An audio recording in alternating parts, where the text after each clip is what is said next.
Hello everyone, welcome to நர்பவி சமையல். இன்றைக்கி பச்சை பயிரை யூஸ் பண்ணி ஆரோக்கியமாக ஒரு மால்ட் ஹெல்த் ட்ரிங்க் எப்படி செய்யலாங்கிறத பார்க்கலாம். அதுக்கு 1 கப்பு பச்சை பயிறு, 6 முந்திரி 6 பாதாம் ஊற வச்சுக்கணும். 2 டீஸ்பூன் பாதாம் பிசுனை ஊற வச்சுக்கணும். ஒரு மணி நேரம் அது ஊறட்டும். 1 கப்பு தேங்காய் துருவல், அது போக நம்ம ஒரு டேபிள் ஸ்பூன் சப்ஜா சீட்ஸு, அதையும் தண்ணியில் ஊற வச்சுக்கணும். இப்போ தேங்காய் துருவல் நம்ம எந்த கப்பில் நம்ம பச்சை பயிறு அளந்தோமோ அதே கப்பில் தேங்காய் துருவல் 1 கப்பு எடுத்து வச்சுக்கணும். இது போக 2 ஏலக்காய் நமக்கு தேவை. 1/2 கப்பு இல்லைனா 1 கப்புக்கு ப்ரௌன் சுகரோ இல்லை வெல்லமோ இல்லை நீங்கள் ஒயிட் சுகர் போடுறதா இருந்தாலும் ஒயிட் சுகர் யூஸ் பண்ணிக்கலாம். இதெல்லாம் தனியாக ஃபஸ்ட்டு எடுத்து வச்சுக்கோங்க. முதல்ல நம்ம பச்சை பயிரை நல்லா இந்த மாதிரி ப்ரௌன் கலர் ஆகிற வரைக்கும் நம்ம வறுத்துக்கணும். லோ ஃப்ளேமில் வச்சு வறுத்துக்கலாம். வறுத்ததுக்கப்புறமா இதை 2-3 தடவை நல்லா தண்ணியில் அலசி இதை தனியாக எடுத்து வச்சுக்கலாம். இப்போது ஒரு மிக்ஸி ஜாரில் இந்த கழுவுன பச்சை பயிரை போட்டுட்டு நம்ம எந்த கிளாஸில் நம்ம பச்சை பயிர் அளந்தோமோ அதே கிளாஸில் ஒரு 2 கிளாஸுக்கு நம்ம தண்ணி விட்டுட்டு அது கூட துருவின தேங்காயும் போட்டுட்டு 2 ஏலக்காயும் போட்டுட்டு நல்லா நம்ம பீட் பண்ணிக்கணும். ஸோ ஃபஸ்ட் டைம் கொஞ்சம் திரியாக தான் இருக்கும் உங்களுக்கு.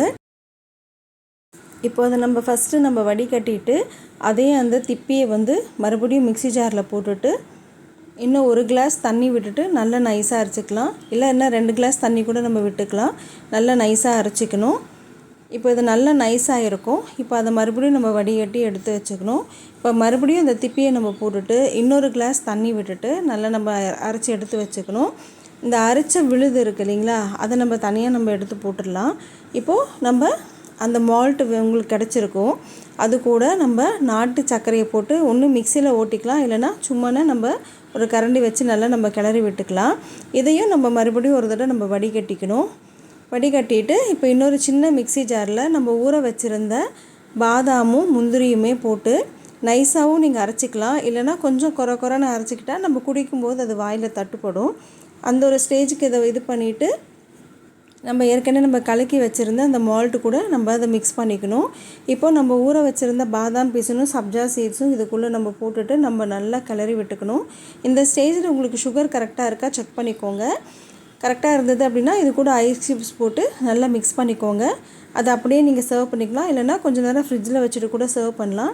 நல்லா ரெஃப்ரெஷிங்காக இருக்கும் உங்களுக்கு. இது ஹெல்த்தி ட்ரிங்க்கும் கூட. ஸோ இதில் எந்த கலப்படமும் இல்லாமல் ஒரு ஆரோக்கியமான ஒரு ஹெல்த் ட்ரிங்க் உங்களுக்கு ரெடி ஆகிடுச்சு. இதை நீங்கள் அப்படியே நீங்கள் சர்வ் பண்ணிக்கலாம். நான் போடுற வீடியோஸ் உங்களுக்கு பிடிச்சதுன்னா லைக் பண்ணுங்கள், ஷேர் பண்ணுங்கள், சப்ஸ்கிரைப் பண்ணுங்கள். இதை குழந்தைங்க முதல் பெரியவங்க வரைக்கும் யார் வேணால் குடிக்கலாம். அன்போடு சமைங்க, ஆரோக்கியமாக சாப்பிடுங்க. நன்றி.